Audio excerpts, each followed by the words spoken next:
A while back, Bill and I went to the store and we bought some locusts.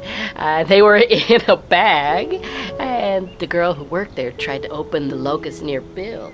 And I heard Bill crying and figured out he's really scared of locusts, as you'd hope.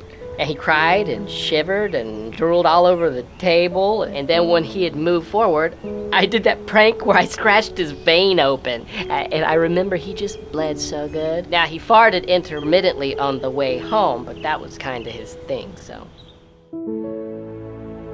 So there I was, just this popular blonde, and there was a fork in my britches. Because I put it there, all right? Because I was always like, what if I couldn't find a fork? And everybody that I knew about it, and half the time they'd be staring at me, and I was like, this is great.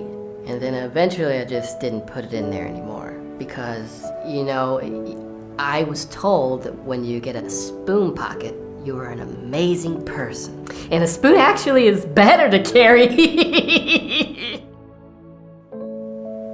Last night I got on Tinder, and then I got a dork who looked like a grandpa. You know, with his old face. And it was like his headshot. So I wanted to be all like, hey, Grandpa, you look funny. Is your mother a Shanghai gremlin?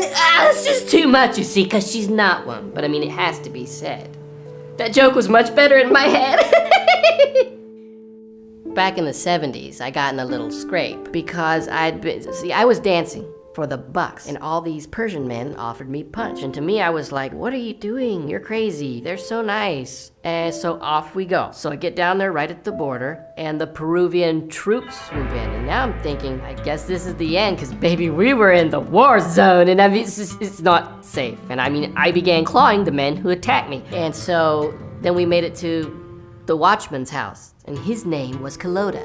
And all of us took a pill and got in this fountain. And what do you mean it's time for a show?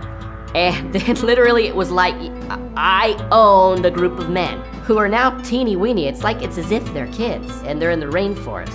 And Kalota, he asked me if I could project chicken feathers when there's lightning storms. It's just the best jungle party. And when we got around to it, I danced for them, and then all their women just went across the country.